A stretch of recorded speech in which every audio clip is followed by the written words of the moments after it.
Hey guys, I know my presidential election series is over, but I'm going to take a quick moment to commemorate the 150th anniversary of the Gettysburg Address, which was given on November 19th, 1863 by President Abraham Lincoln. And like in my presidential election videos, I'm going to talk about the background of this speech, and then I'm going to talk about the legacy. I'm not going to talk about anything in between because the only thing in between is the actual speech. And the links I provide will give you multiple sources to look at the speech. And there are 5 different copies of the speech, and all of them give at least 1 or 2 different versions.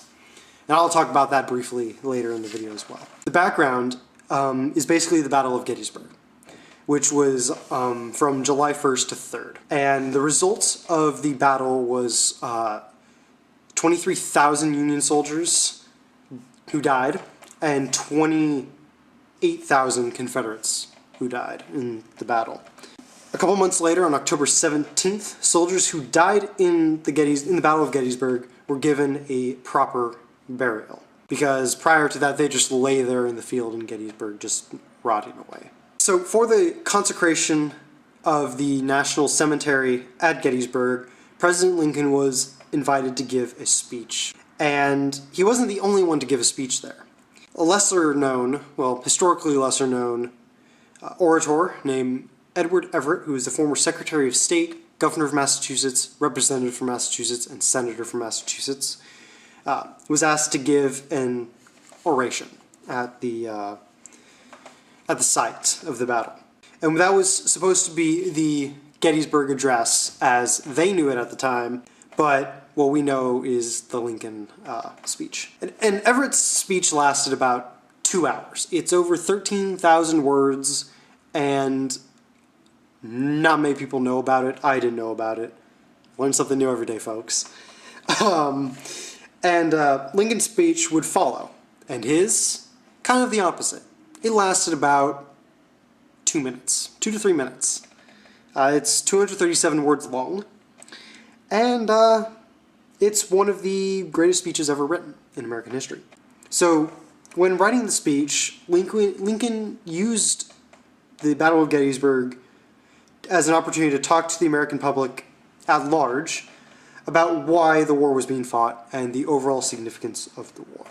It should be noted that there were 5 copies of the address, like I said at the very beginning of this video. There were 2 copies of the address before he gave the address, and then 3 much later after the address.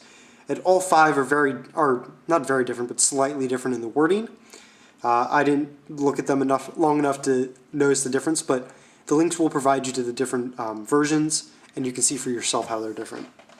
So now let's talk about the legacy of the Gettysburg Address.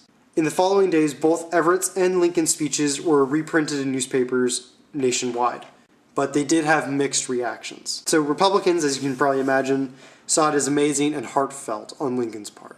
They thought it was an amazing speech, one of the greatest speeches ever given. Democrats, on the other hand, saw it as unsatisfactory and, in a lot of ways, inappropriate to give a speech on a place where a man died. Later in history, as we all know now, and that's the reason why I'm making this video, is it becomes one of the most well-known documents or the pieces of oratory in United States history and, to an extent, in world history. For example, the current French Constitution uses the phrase by the people, or we the people, by the people, for the people. And Sun Yat-sen, who is a Chinese revolutionary, used parts of Lincoln's speech and his philosophy in his own 3 principles of the people. I hope you guys learned something today, and I will see you on Thursday when I begin my next series.